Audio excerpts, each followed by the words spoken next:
धर्मानुरागी धर्म बंधुओं एवं बहनों, आपके अंतर में विराजमान आप सभी की पवित्र आत्मा को मेरा नमन है। सूत्र कृतांग सूत्र में फरमाया, सुचिना कम्मा सुचिना फला भवंती, दुचिना कम्मा दुचिना फला भवंती। अच्छे कर्म का फल अच्छा मिलता है, बुरे कर्म का फल बुरा मिलता है। ये सत्य है कि कोई भी मनुष्य कर्म से ही महान माना जाता है। कर्म अच्छा होगा तो एक साधारण सा व्यक्ति भी दुनिया में अपना नाम रोशन कर जाता है। कर्म अच्छा था एकलव्य का, उसने श्रद्धा रखी थी एक मिट्टी के द्रोण पे, तो आज सफल हो गया। कर्म अच्छा था पांडवों का, न्याय और नीति से चले तो विनाश कौरवों का हुआ, क्योंकि कर्म बुरा था। कर्म अच्छा था श्री राम का, जो पिता के इशारे पर वनवास चले गए। कैकेयी का विनाश हुआ। आज दुनिया कैकेयी को अच्छा कर्म करने वाली एक अच्छी माता के रूप में याद नहीं रखती है। सोचने की बात है कि जैन दृष्टि में, जैन इतिहास में रावण को क्षत्रिय कहा जाता है और वैदिक परंपरा में रावण को ब्राह्मण कहा जाता है। जाति से तो महान थे, लेकिन एक कर्म गलत हुआ और कर्म के ऊपर अशुभ कर्मों का बहुत विलेपन हुआ। तो ईगो आई, अहंकार आया, सीता का अपहरण हुआ। समाज ने उसे आज भी बख्शा नहीं है। क्यों नहीं बख्शा? क्यों पुतले जलाए जाते हैं? इससे भी बुरे लोग आज दुनिया में हैं, लेकिन फिर भी क्यों उनके पुतले जलाए जाते हैं? इतिहास कभी छुपता नहीं है। और एक लेवल पे जाने के बाद कोई ऐसा कर्म कर दे तो उसके लिए बहुत ज़्यादा युगों युगों तक वो नाम जिंदा रह जाते हैं। हरिकेशी बर को याद करो, जात से तो चंडाल थे, लेकिन कर्म अच्छा कर दिया, मुनि हो गए, सन्यासी हो गए, साधना की, जिंदगी बदल गई। महापुरुषों ने उनको शास्त्रों के पन्नों पर ला करके खड़ा कर दिया। कैसे हुआ? अपना अच्छा कर्म किया, इसलिए हुआ। कभी भी अपने परिवार को, अपने समाज को कलंकित करने का कोई कर्म मत करना, क्योंकि ऐसे कर्म का फल दुखदाई होता है। दर्द वाला कर्म दर्द देकर जाता है, सुख देने वाला कर्म सुख देकर के जाता है। हमारे हाथ में डिपेंड करता है, हमारे ऊपर डिपेंड है कि हमें क्या करना है। कर्म क्या है पता है? गायों के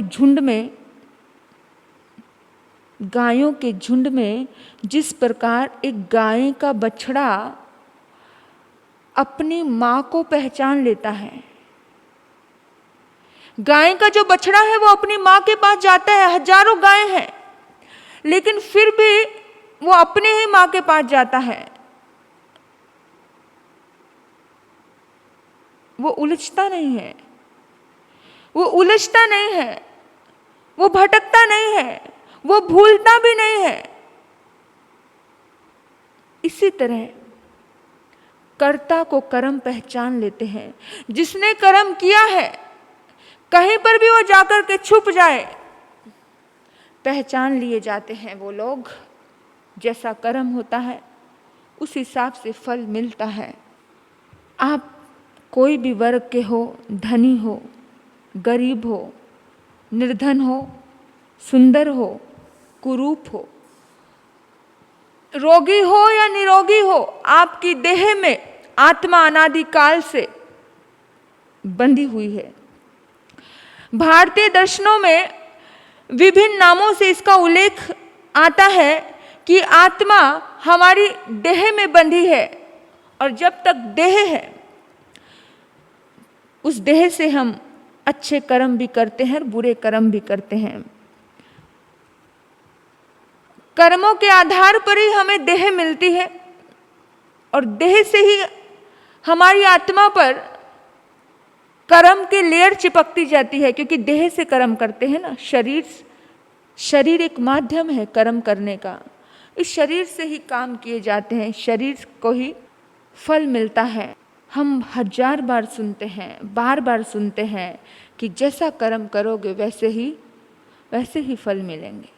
बार बार ये सुनकर शायद हमारे कान पक गए होंगे, लेकिन फिर भी ये वाक्य हमारी जिंदगी में आत्मसात नहीं होता है।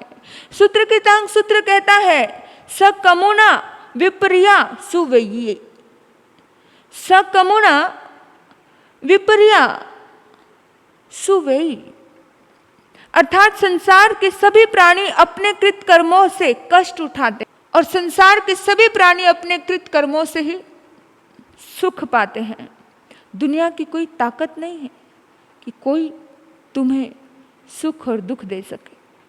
इसलिए भगवान कहते हैं, अपने आप को दुष्कर्मों से बचाइए, अपने आप को सत्संग से लगाइए, अच्छे कर्मों से लगाइए, शुभ कर्मों से लगाइए। कुछ ऐसा कर्म करिए कि आपके निमित्त से किसी के चेहरे पर स्माइल आ जाए।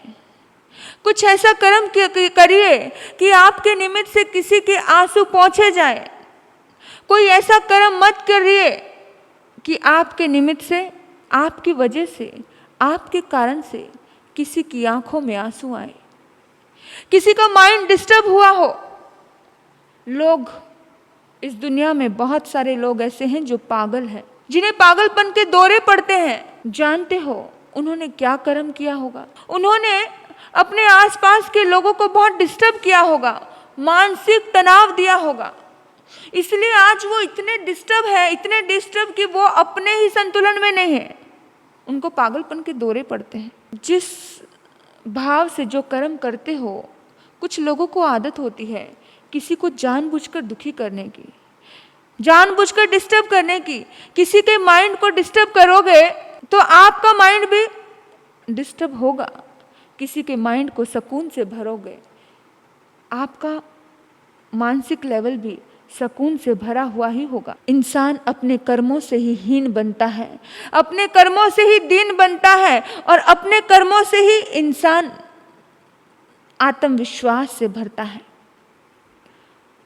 वाल्मीकि जब सत्कर्म नहीं करते थे, जन्म तो ब्राह्मण कुल में हुआ था, लेकिन सत्कर्म नहीं करते थे। अपने परिवार को चलाने के लिए लूटमार करते थे। उस समय में जब उनसे पूछा गया कि इस दर्द को कोई और भी बांटने वाला है, वो कहता है, हाँ, क्यों नहीं बांटेगा। कर्मों के फल तो सबको मिलते हैं। नारद जी कहते हैं वाल्मीकि से कि तुझे भी कर्मों के फल मिलेंगे, तू क्या कर रहा है? बोला, मैं अपने लिए थोड़ी कर रहा हूं, परिवार के लिए कर रहा हूं। बोला, जाकर के उनसे पूछ, तेरा साथ देंगे क्या? गया वाल्मीकि और जाकर के पूछा, मेरे कर्मों का फल अगर मुझे मिलेगा, मैं तुम्हारे लिए कमा रहा हूं, अपने बीवी बच्चों के लिए, अपने माँ बाप के लिए कमा रहा हूं ताकि तुम्हारा पेट पल सके। क्या तुम मेरे इस दुष्कर्म में सहयोगी होगे? जब मुझे दर्द मिलेगा, क्या उस दर्द को हिस्सेदारी दोगे? वो बड़े सच्चे ईमानदार लोग थे। आज का इंसान तो झूठा है, झूठ बोल देता और वक्त आने पर सामने खड़ा भी नहीं होता, वक्त आने पर साथ में खड़ा भी नहीं होता। लेकिन वो लोग बड़े सच्चे थे। उन्होंने कहा, अरे हमने थोड़ी कहा है भाई कि तू लूट मार करके हमारा पेट पाल, वो तेरा काम है, वो तेरा कर्तव्य है, तुझे करना कैसे है वो तू देख। वाल्मीकि को धक्का लगता है और वाल्मीकि का जीवन पूरा बदल जाता है, महर्षि हो जाते हैं, पूरी रामायण लिख करके खड़े कर देते हैं। इतने बड़े महर्षि देखते देखते अपनी आत्मा को जब शुभ कर्म से जोड़ लेते हैं, अपनी आत्मा को जब शुभ कर्म से जोड़ लेते हैं, तो पूरा जीवन उनका ऊंचाइयों की ओर बढ़ने लगता है, शिखर पर पहुंच जाता है। अपने भविष्य को सुधारना चाहते हैं तो वर्तमान का कर्म अच्छा कीजिए। आज का कर्म कल का भविष्य अच्छा करेगा। वर्तमान तो अच्छा करेगा ही करेगा, भविष्य भी अच्छा करेगा।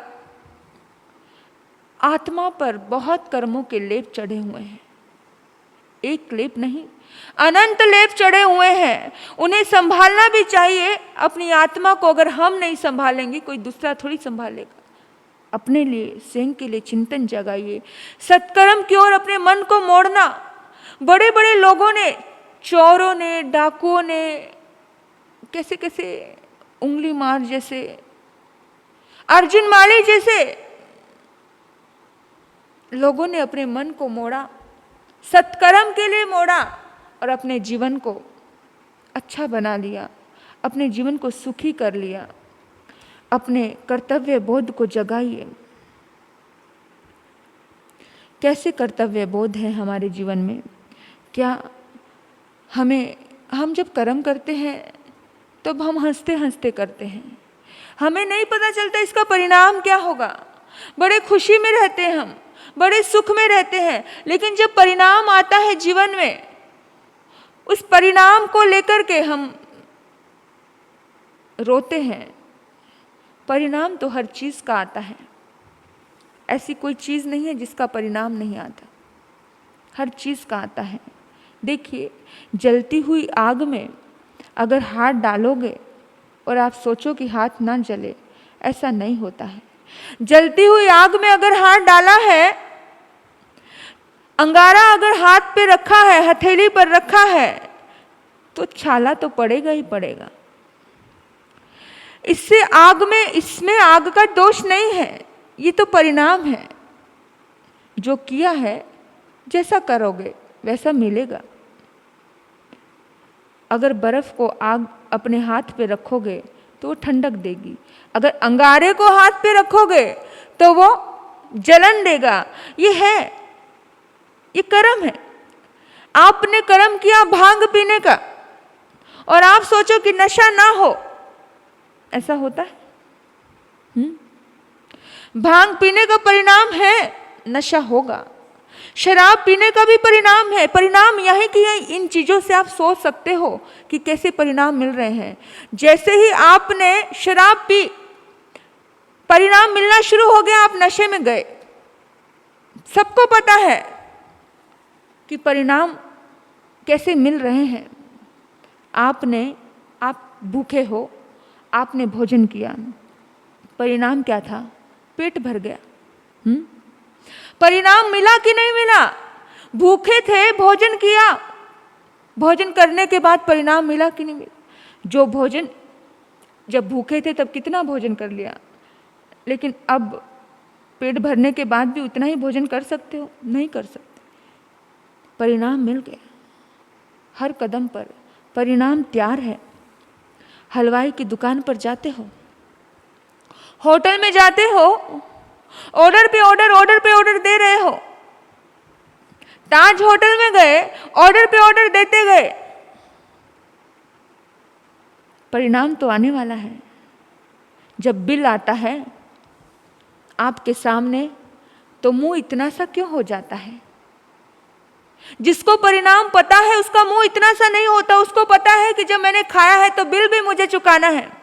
लेकिन हम लोग जब अध्यात्म स्तर में जाते हैं, जब हम भीतर में उतरते हैं, हम जनरली जो नॉर्मल हम कार्य करते हैं, किसी को सुख देने का, दुख देने का, किसी को जब दुख, किसी की जिंदगी में दुख देते हैं, किसी की जिंदगी को दर्द से भरते हैं, तब हम परिणाम को भूल जाते हैं। जब हम किसी को मानसिक तनाव देते हैं, तब हम परिणाम को भूल जाते हैं। हम भूल जाते हैं कि भाई ये फल भी भोगना है। भाई किसी को गाली दी है ना, तो लौट कर गाली आएगी, ये परिणाम है। किसी को बोला है तुम बहुत अच्छे लगते हो, तो सामने वाला भी कहेगा अरे यार नहीं ना, तू बहुत अच्छा है, इसलिए तुझे मैं अच्छा लग रहा हूँ। लोग बोलते हैं आप अच्छे हो इसलिए अच्छे लगते हैं।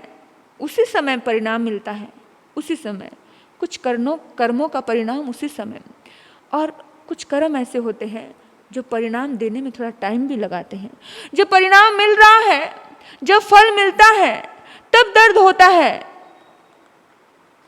भांग पीने से पहले ही सोच लो कि नशा तो आएगा भाई, इसलिए सोच समझ के पियो, सोच समझ के पियोगे। समझदार व्यक्ति चाहता है कि नशा ना आए।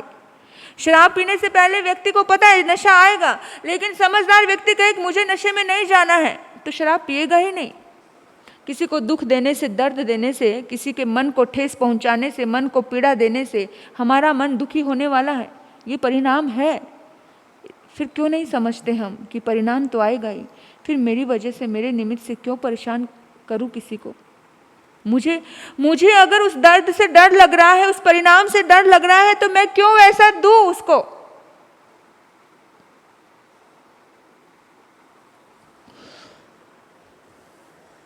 प्राकृतिक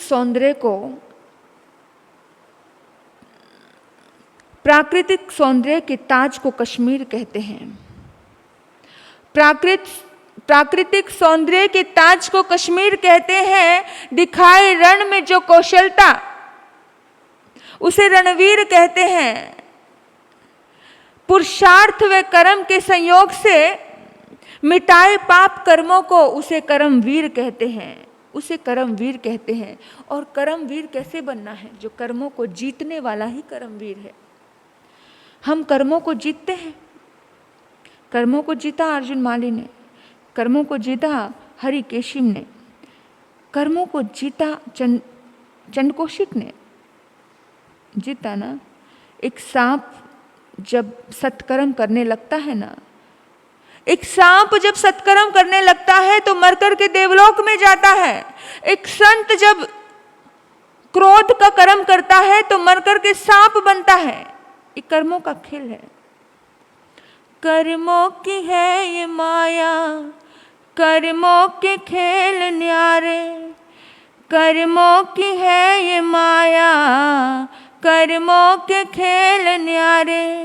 कर्मों के इस जहां में फिरते हैं मारे मारे।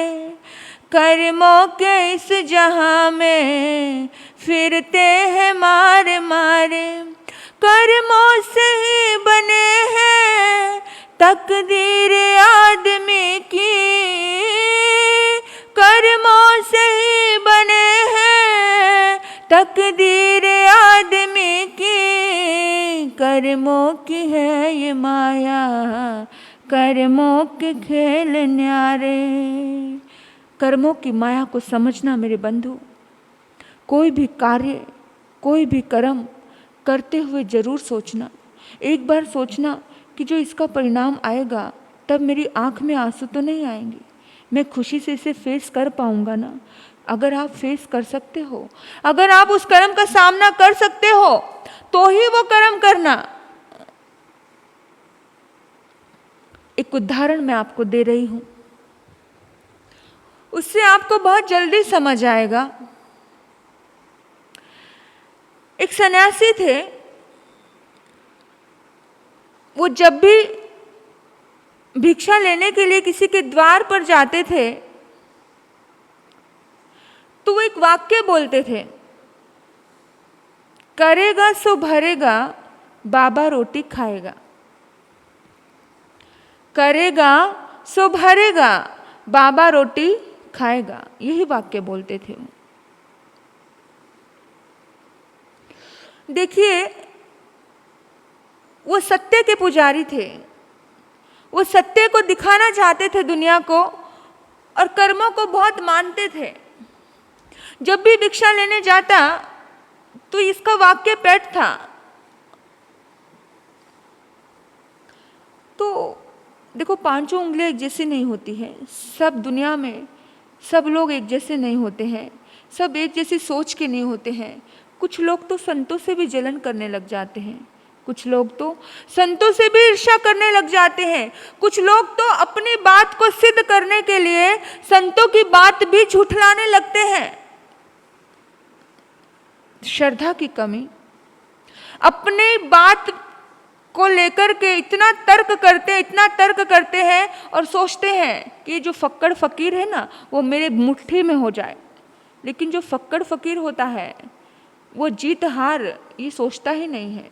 वो तर्क और वितर्क में उलझता ही नहीं है, वो मस्ती में रहता है, उसे किसी की परवाह नहीं रहती है। लेकिन साधारण लेवल के लोग बहुत ज़्यादा सोचते हैं कि ये संत, ये सन्यासी, ये लोग हमारे मुट्ठी में कैद रहे। क्यों भाई, क्या पाप किया है क्या जो तुम्हारी मुट्ठी में कैद रहेंगे? सन्यासी मस्त फकीर था।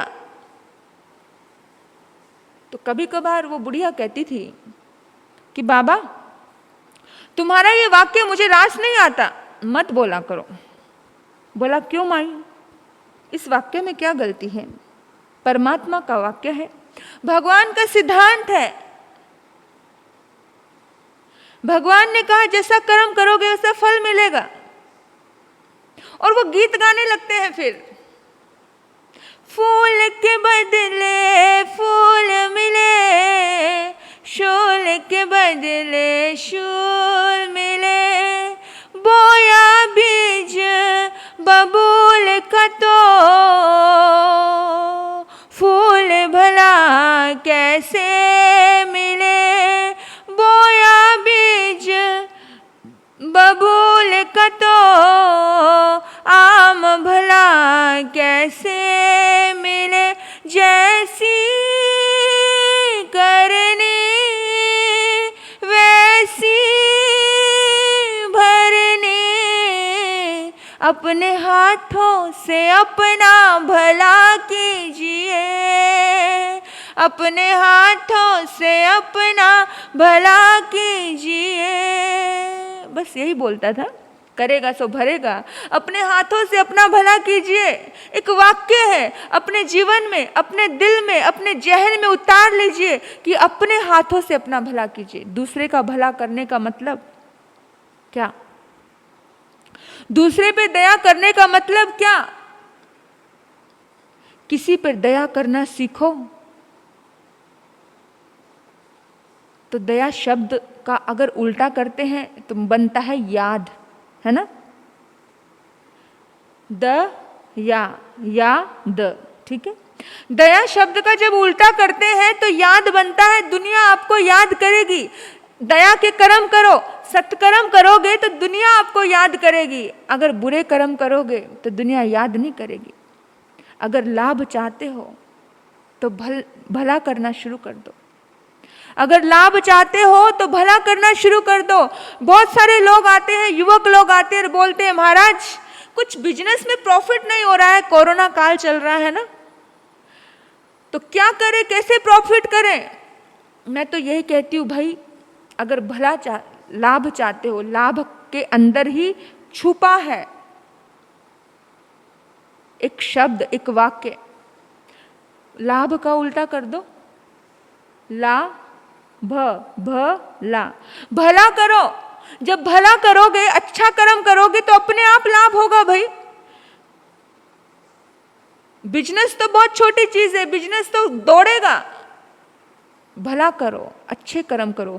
आप कहते हो दुनिया याद नहीं करती, अरे भाई तुम दया करो, दुनिया याद करेगी तुम्हें। तुम कहते हो मेरा नाम नहीं होता, मेरा सम्मान नहीं होता, मेरी यश, मेरी प्रतिष्ठा, अपने यश अपनी प्रतिष्ठा के लिए एक इतना सा दान देते हो, नाम लिखवाते फिरते हो, इतना सा अच्छा कर्म करे हो सारी दुनिया में फैले, ऐसा सोचते हो। और इतने बुरे कर्म कर रहे हैं वो, उसका कभी नहीं सोचते। वो तो सोचते छुपा छुपा के रखते हो, किसी को पता ना चल जाए, है ना? लेकिन अच्छी चीजों को छुपाओ। कुछ नेकियां ऐसी होनी चाहिए, कुछ नेकियां ऐसी होनी चाहिए कि खुद और खुदा के अलावा किसी को मालूम ना पड़े, ईश्वर के अलावा, तीर्थंकर परमात्मा प्रभु के अलावा, क्योंकि वो तो जानी जान है, उनको तो सब पता है। स्वयं को भी पता चलता है, उसको भी पता चलता है, लेकिन इस हाथ से दो तो दूसरे हाथ को पता नहीं चले। इतने अच्छे कर्म होने चाहिए, लेकिन हम अच्छे कर्म को तो गा गा के, ढोल बजा बजा के बताते हैं, और बुरे कर्मों को छुपा छुपा के करते हैं। और जब कर्म आता है तो फिर रोते हैं। लेकिन कुछ लोगों को धर्म कर्म की बातें जचती नहीं है। एक वो बुढ़िया बार बार उस सन्यासी को बोलती थी, मेरे सामने धर्म कर्म की बातें मत किया करो, मुझे नहीं जचती है। जचती ऐसे नहीं है कि देखो, जब व्यक्ति चलता है, गलती आंख करती है और कांटा पैर में चुभता है, आंख ने नहीं देखा। वो सन्यासी को बोल रही है, आंख ने नहीं देखा, गलती किसकी? आंख ने नहीं देखा। कांटा कहाँ चुभ रहा है? पैर में चुभ रहा है। तो मैं कर्म वरम को नहीं मानती। दर्द कहाँ हुआ? पैर में हो रहा है ना दर्द। गलती आंख की, दर्द पैर को झेलना पड़े। सन्यासी कहता है, अरे माता, पैर को रोना नहीं पड़ता है, रोना तो आंख को ही पड़ता है ना। फिर मौन हो गई। अब सन्यासी के पास उसकी हर काट है, उसकी हर बात का तर्क है। सन्यासी तो फक्कड़ फकीर है। उसने बोला कि रोना तो आंखों को ही पड़ता है। एक चोरी, किसी ने, आंख ने देखा एक आम का फल और चोरी कर लिया। देखा आंख ने, हाथ बढ़े, तोड़ लिया। हाथ ने तोड़ा, हाथ ने खाया नहीं। खाया किसने? मुंह ने, रसना ने स्वाद लिया। माली ने देख लिया कि मेरे फल तोड़े हैं, मेरे फल। डंडे पड़े किसको? पीठ को। डंडे किसको पड़े? पीठ को। लेकिन जब डंडे पड़े ना पीठ को, तो आंसू आए आंखों में। क्यों? देखा इसी ने था। देखा इसी ने था। तो कर्म का फल तो हमेशा उसी को मिलता है जो कर रहा है। अपने अपने हिस्से का, अपने अपनी जवाबदारी सब निभा रहे हैं।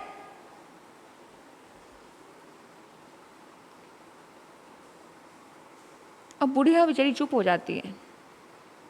बुढ़िया को कुछ सोचता नहीं, लेकिन बुढ़िया को धर्म कर्म की बातें जचती नहीं। एक दिन सोचा उसने कि जब देखो हर रोज रोज मेरे पास आ जाता है भिक्षा मांगने, मेरा दिमाग खा के जाता है, तो मैंने तो सोच लिया है कि मैं इसका तो पत्ता साफ कर ही दूंगी। इसका पत्ता तो साफ करना ही पड़ेगा।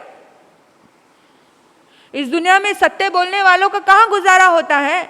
झूठ तो बड़े शान से बिकता है।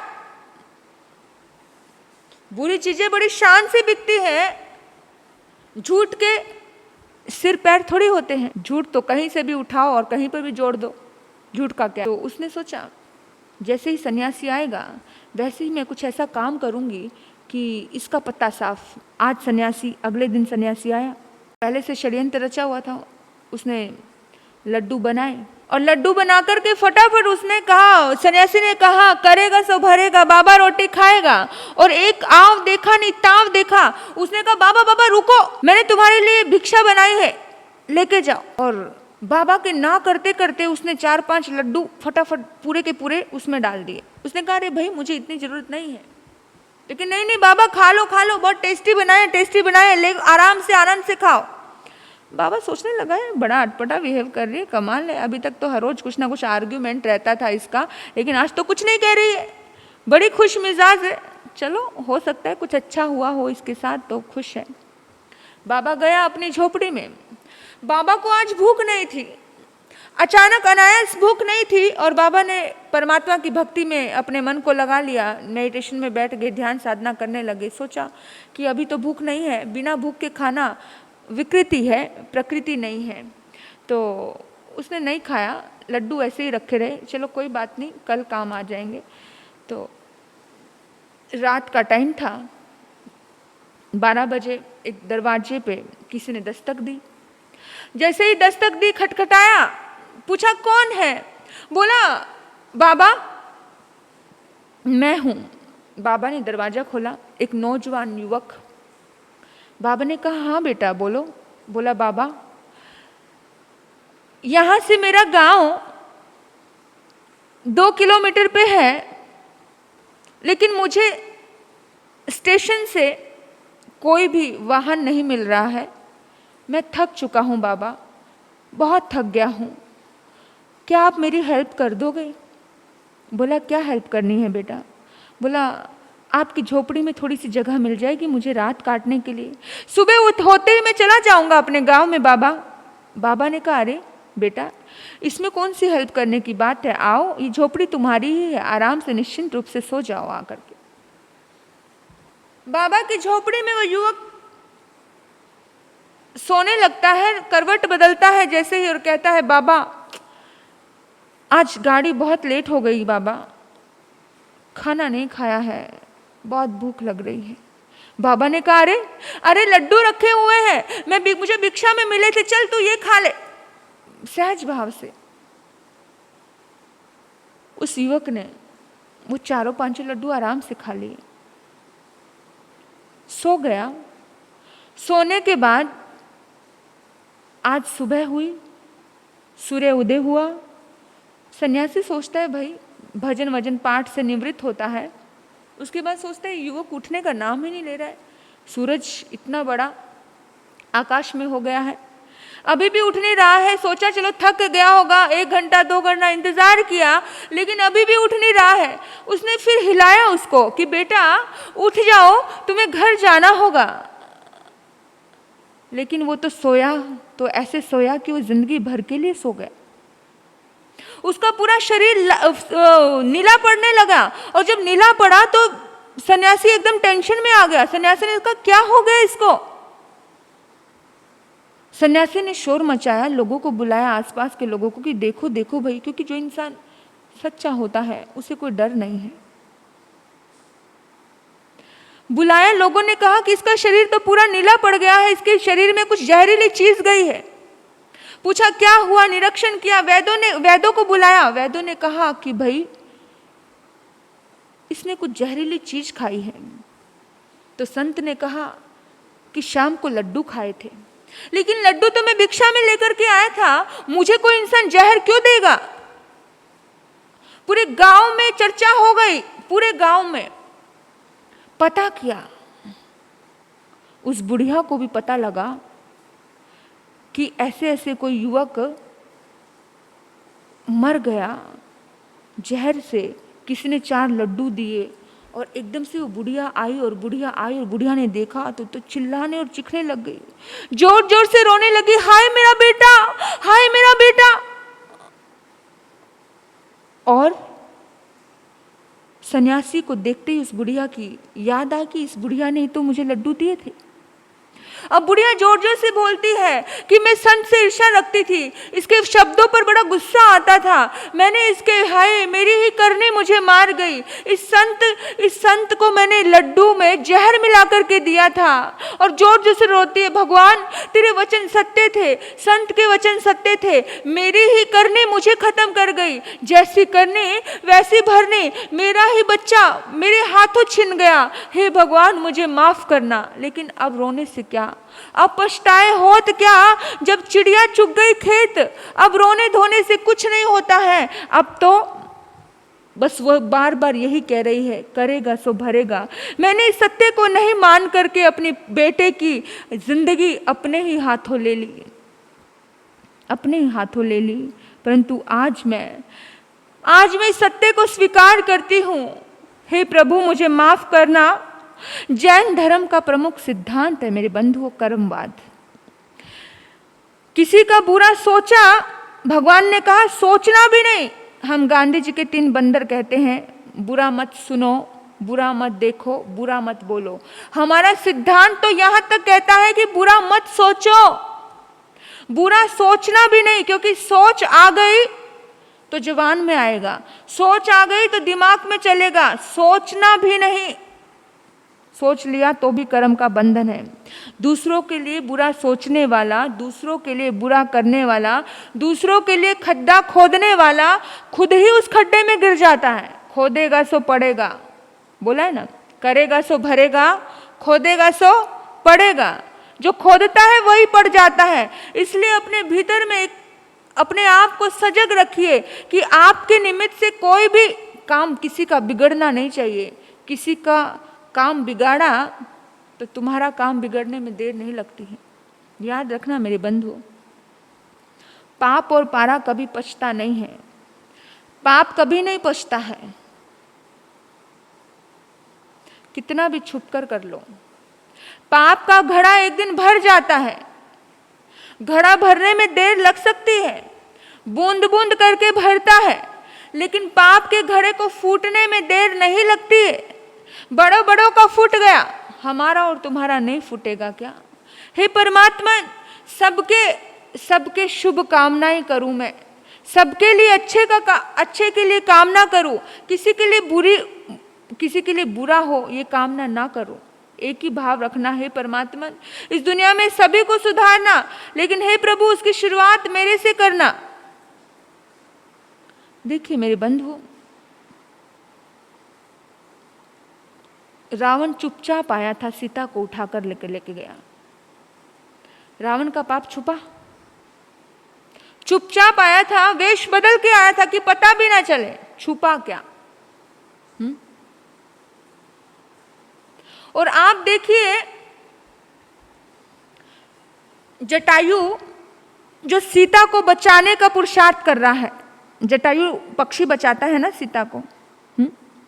अगर कुछ बुरा हो रहा हो, अगर कहीं पाप हो रहा हो, कुछ गलत हो रहा हो, किसी के साथ अन्याय हो रहा हो, किसी को दर्द मिल रहा हो, अगर उस मिले हुए दर्द के लिए भी अगर आपने आवाज नहीं उठाई है तो दुनिया में आप पूजे नहीं जाते हो, दुनिया आपको भगवान नहीं मानती है, आप भगवान की गोद में आराम नहीं कर पाते हो। लेकिन जटायु एक पक्षी था, उसने सीता के लूटे जाने का, जब सीता को उठा करके वो लेके जा रहा था रावण, वो पक्षी विरोध करता है, वो पक्षी फड़फड़ाता है, वो पक्षी के पंख कट जाते हैं, लेकिन फिर भी वो पूरी तरह से जोर लगाता है, इतना अच्छा कर्म करता है, वो बचाने की पूरा प्रयास करता है। वो पक्षी होकर के जब श्री राम आते हैं तो श्री राम उसको अपनी गोद में लेते हैं। वो पक्षी एक भगवान की गोद में अपने प्राण छोड़ता है। क्यों छोड़ता है? उसको इतनी अच्छी मौत क्यों मिली? और जटायु उस पक्षी को दुनिया इतना याद क्यों रखती है? जटायु ही था ना, क्यों रखती है? क्यों रखती है? क्योंकि उसने बुराई को रोकने का प्रयास किया, उसने अच्छा कर्म किया, उसने पुरुषार्थ किया। कुछ लोग तो किसी के साथ बुरा हो रहा हो आराम से तमाशा देखते हैं, कभी नहीं जाते हैं किसी की हेल्प करने में, किसी का भला करने में, कभी नहीं जाते। भीष्म पितामह की याद कर लो, भीष्म पितामह कोई साधारण आत्मा नहीं थी, इतनी बड़ी वो व्यक्तित्व का धनी, इतने बड़े व्यक्तित्व का धनी, जिसने भीष्म प्रतिज्ञा ली, अपने पिता के लिए कुर्बानी दी, सब कुछ होने के बावजूद भी, श्री कृष्ण के सामने होने के बावजूद भी उसको बाणों की शैया मिली, बाणों की शैया मिली, और शैया भी मौत जल्दी नहीं हुई, इच्छा मृत्यु वरदान होने के बावजूद भी प्राण नहीं निकल रहे थे।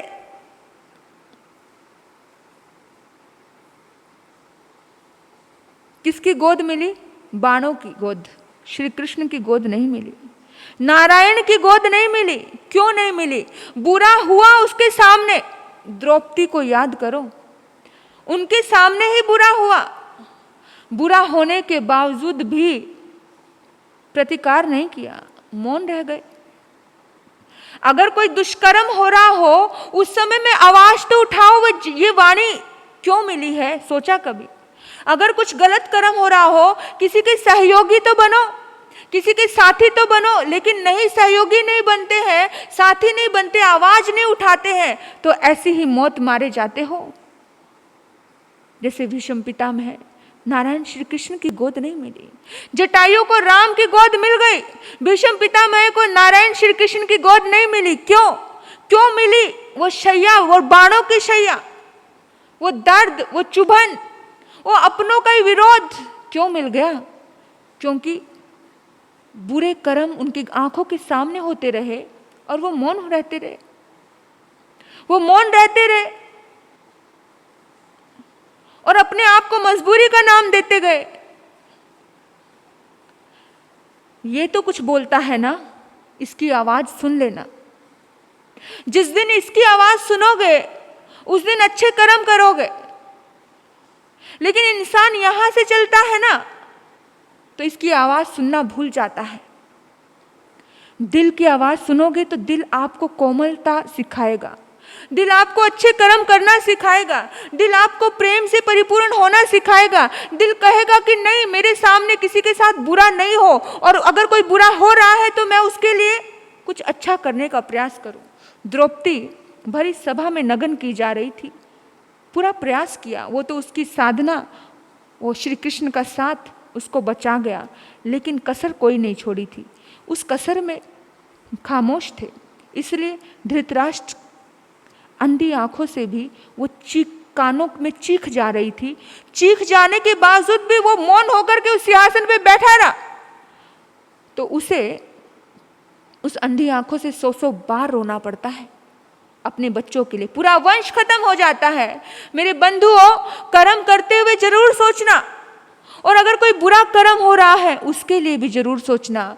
किसी के लिए लड़ना, न्याय के लिए, किसी न्याय के लिए लड़ना। अगर कोई अन्याय होता है, किसी के साथ बुरा हो रहा है, कुछ गलत कर्म हो रहा है, उसके साथी बनकर के उसके पास खड़े रहना, उसको सपोर्ट देना।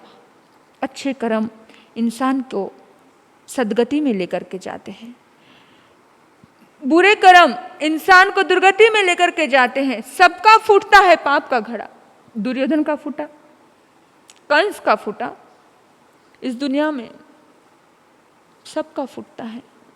हमारा भी फूटेगा, आपका भी फूटेगा। कितना भी छुप कर लो, पाप कभी छुपता नहीं है। पाप छुपाया ना छुपे, जागट प्रगट होए। दाबी दूबी ना रहे, रुई लपेटी आग। रुई से लपेटी हुई आग कितनी भी दबाओगे, दबी हुई नहीं रहती है। इसलिए दूसरे को दर्द देने से पहले चिंतन कर लेना। बुढ़िया अब रो रही है, लेकिन बुढ़िया के पास कुछ नहीं बचा है।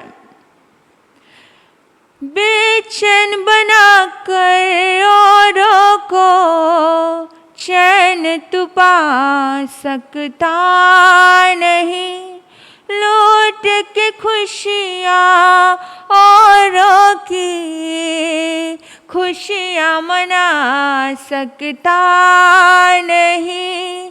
बेचैन बना कर औरों को चैन तू पा सकता नहीं, लौट के खुशियाँ औरों की खुशियाँ मना सकता नहीं।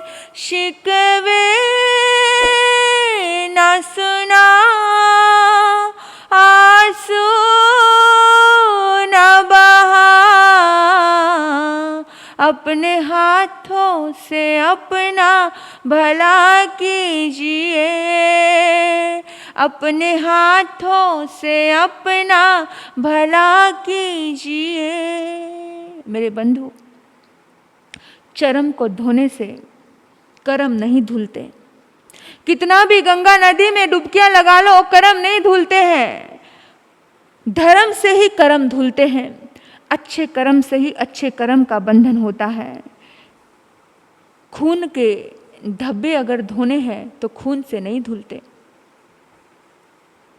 खून के धब्बों को अगर धोना है, खून के कपड़े को धोना है तो पानी लगता है, साबुन लगती है, कुछ अच्छी चीज़ें लगती हैं। तो मैं आपसे इतना ही कहना चाहती हूँ कि अपने भीतर की आत्मा को जगाओ, धर्म के रास्ते पे चलो, अच्छे कर्म करो, सत्कर्म करो। जितना आपके कर्म अच्छे होंगे उतना ही आपका मन सुकून से भरेगा, आपके मन को आनंद आएगा, आपकी ज़िंदगी खुशियों से भर जाएंगी। और मेरी यही दुआ है कि सभी की ज़िंदगी खुशियों से भरे। आपने मुझे सुना, मैं आप सभी की बहुत आभारी हूँ। आपके भीतर बैठे परमात्मा को नमन करते हुए ओम शांति, ओम शांति। चैता भारंगवासं चकवटी महिडियो संति संति करे लोए पत्तो गए मनोत्र। रिहंत परमात्मा स्वास्थ्य लाभ बना रहे, सुख शांति बढ़ती रहे, हर अच्छे कार्य में सफलता प्राप्त हो। इन्हीं सद्भाव से चितारी मंगलम, अरिहंता मंगलम, सिद्धा मंगलम, साहू मंगलम, केवली पुनतो धमो मंगलम। चितारी लोगुत्तमा, अरिहंता लोगुत्तमा, सिद्धा लोगुत्तमा, साहू लोगुत्तमा। केवलीप्नतो धम्मो लोगुत्तमा। चतारी शरणं पवज्जामि अरिहन्ते शरणं पवज्जामि सिद्धे शरणं पवज्जामि साहू शरणं पवज्जामि केवलीप्नतो धम्मो शरणं पवज्जामि। पहला शरणा अरिहंत का, दूजा सिद्ध भगवान का, तीजा शरणा धर्म का, चौथा सारण्य ग्रंथ। ये चार शरण दुख हरण जगत में और न शरणा कोई होगा। जो भव प्राणी करे आराधन उसका जर अमर पद होगा। उसका सदा ही मंगल होगा। शुभम भवतु, सुखी रहो।